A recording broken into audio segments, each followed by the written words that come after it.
ایک بھائی کا سوال علی بھائی، مجھے ہر وقت موت کا ڈر لگا رہتا ہے، آخر اس کی وجہ کیا ہو سکتی ہے اور اس کا علاج کیا ہے؟ کیا یہ کوئی نفسیاتی بیماری ہے؟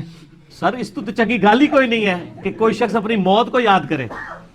ہاں نفسیاتی بیماری والا ایک مسئلہ علیحدہ سے ہے، وہ واقعی بعض لوگ ایسے ہیں ان کو بڑے بڑے علماء کو یہ نفسیاتی بیماری رہی ہے، حالانکہ پوری پوری زندگی قرآن کی تفسیریں لکھتے رہے لیکن خدا پہ اتنا یقین نہیں تھا. کتنے، میں اب علماء کے نام نہیں لیتا، فوت بھی ہو چکے ہیں، وہ پھر وہ کہیں گے جی بے عزتی کر دی ہے. کئی علماء ایسے ہیں کہ پنکھے کے نیچے نہیں سوتے تھے کہ پنکھا ہی نہ گر پڑے، یہ بیماری بھی ہے. کئی لوگ جو ہیں وہ سفر نہیں کرتے ہوائی جہاز کا کہ کہیں ایئر کریش ہی نہ ہو جائے. ہاں نہیں بیماری ہے یہ لوگوں کو نا، اور یہ بیماری کا علاج صرف یہ ہے خدا پہ یقین. اور میں کہتا ہوں ایک مسلمان کو یہ بیماری ہو نا سر، اس کو تو اپنے ایمان کی فکر کرنی چاہیے. اس کا مطلب اس کا ایمان ہی مکمل نہیں ہوا ابھی. قرآن پاک میں جگہ جگہ ہے کہ جب موت کا وقت آ جائے گا نا ایک لمحہ آگے اور پیچھے نہیں ہوگا. یہ بات لوگ کرتے ہیں، یقین کسی کا نہیں ہے الا ماشاء اللہ. ٹھیک ہو گیا؟ اور یہ یقین ویسے اسی وقت بندے پہ آتا ہے جب بندہ موت کے منہ سے نکلے. میں ایک دفعہ نکلا ہوں نا تو مجھ سے کو پوچھے تو میں کہتا ہوں جی دنیا پوری مل کے بھی ایک بندے کو نہیں مار سکتی اگر اللہ نے اس کی زندگی رکھی ہوئی ہے، اور پوری دنیا مل کے کسی بندے کو بچا نہیں سکتی اگر اللہ تعالیٰ نے اس کے لیے موت مقرر کر دی. دیکھیں سورہ النساء میں آتا ہے کہ تم اپنے آپ کو مضبوط قلعوں میں بھی بند کر لو نا، موت وہاں بھی آ کے تمہیں رہے گی.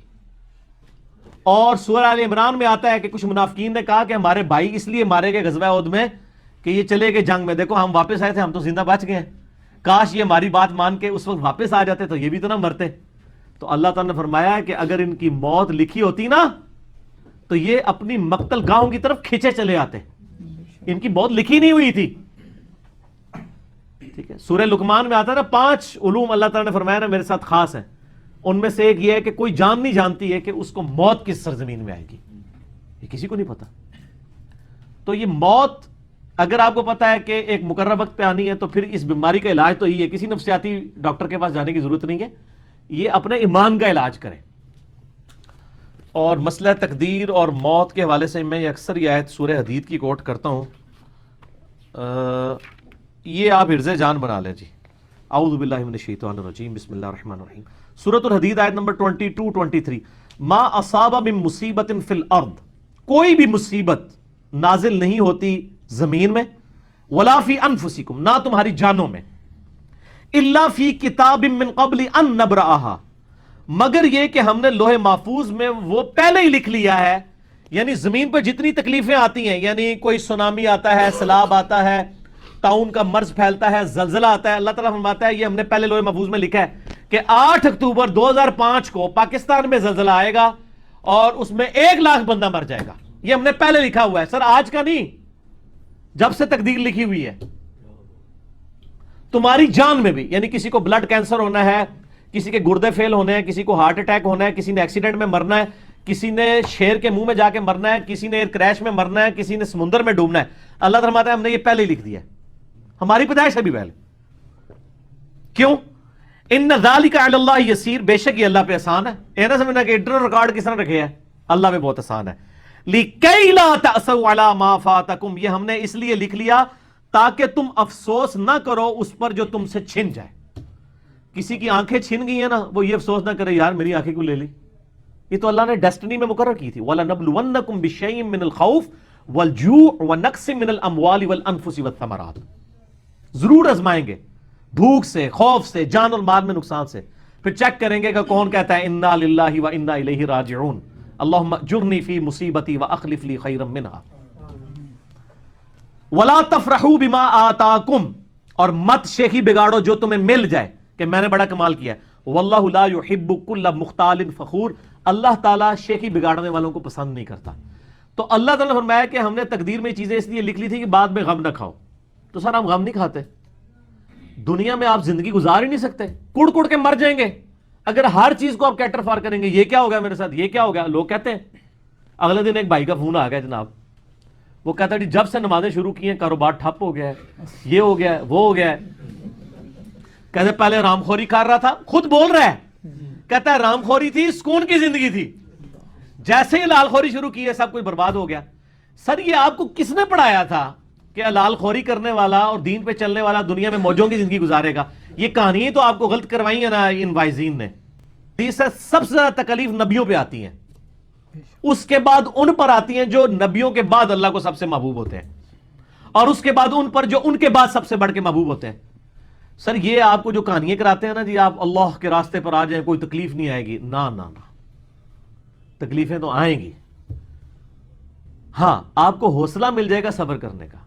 وہ تکلیف یقین کریں آپ راستے پر نہ بھی آتے نا, جو تکلیف آپ کے مقدر میں ہے نا وہ آنی ہے, وہ ٹلنے والی نہیں ہے, وہ اللہ نے آزمانا ہی آزمانا ہے.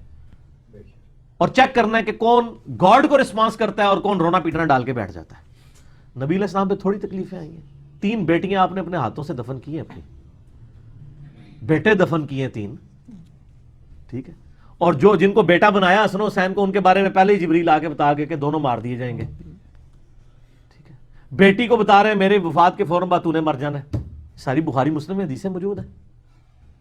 تو تکلیفیں تو کاٹی ہیں. صحیح مسلم میں آتا ہے کہ طائف کے موقع پر اتنے پتھر لگے کہ خون مبارک سے نالین شریف بھی جو ہے وہ بھر گئے, ٹھیک ہے. اور مسلم کے الفاظ ہیں کہ اللہ تعالیٰ نے پہاڑوں کا فرشتہ بھیجا کہ یا رسول اللہ حکم دے یہ طائف کے لوگوں کو مسل دیں اس کے اندر. آپ فرمایا کہ چلو یہ نہیں تو ان کی آنے والی نسلیں تو اسلام قبول کریں گی. اور پھر لوگوں نے دیکھا ہے طائف میں بھی اسلام پہنچا ہے. بنو ثقیف تھے نا, انہوں نے اسلام قبول کیا. ابو عبیدہ ثقفی صحابی ہیں, اور انہی کا بیٹا ہے مختار ثقفی جس نے قاتلین حسین سے بدلہ لیا. اسی بنو ثقیف میں اگر حضور اسی وقت کہہ دیتے تو ختم ہو جاتے. تو یہ نہیں ہے, یہ اللہ کو پتا ہوتا ہے کس کو کس وقت ہدایت ملنی ہے. ٹھیک ہو گیا. اچھا بھائی اگلا سوال ہے, کیا ایک مسجد میں 2 دفعہ جمعہ کی نماز ہو سکتی ہے, ایک 1:30 بجے اور دوسری 2:30 بجے؟ وہاں ٹائمنگ کے اختلاف کی وجہ سے ایسا کرنا پڑا ہے. ٹائمنگ کا اختلاف اگر ہے تو یہ میرے خیال یورپ امریکہ میں ہوگا. پاکستان میں اگر کرنا پڑا تو فرقے کا اختلاف ہوگا. بالکل ایسی سچویشن ہے. ہاں سانو پتہ ہے نا کیوں, نام ہے وابی, نام ہے بابی, میں ہوں مسلم علمی کتابی, یہ ہوتا ہے ادھر. اور سر جہاں پہ کروڑوں لوگ یہ کہیں امام کعبہ کے پیچھے نماز نہیں ہوتی, تو یہ بعض جگہ فرقہ واریت والا مسئلہ ہوتا ہے کہ اس امام کے پیچھے پڑھنی ہے اس کے پیچھے نہیں پڑھنی. بعض کا آفس ٹائمنگ کا مسئلہ ہوتا ہے. بعض لوگوں کو یعنی چھٹی ایسے وقت میں ہوتی ہے کہ وہ 1:30 بجے ان کو جمعہ سوٹ کرتا ہے, بعض کو کرتا ہے 2:30 بجے.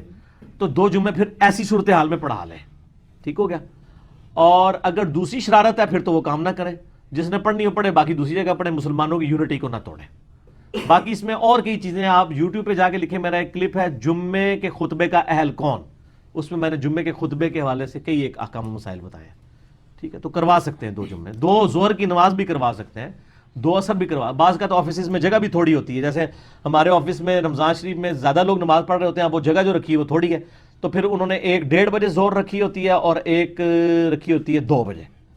تو 1:30 والے 2 بجے تک فارغ ہو کے چلے جاتے ہیں, اور 2 والے پھر جو ہے نا وہ اس وقت جو ہے نا آ کے پڑھ لیتے ہیں. تو وہ پھر یعنی پبلک پوری آ جاتی ہے. اگر اس طرح کی کوئی ریزن ہے تو آپ بے شک کروائیں, کوئی مسئلہ نہیں. 3 جماعتیں بھی کروائیں, کوئی اس میں گناہ والا معاملہ نہیں.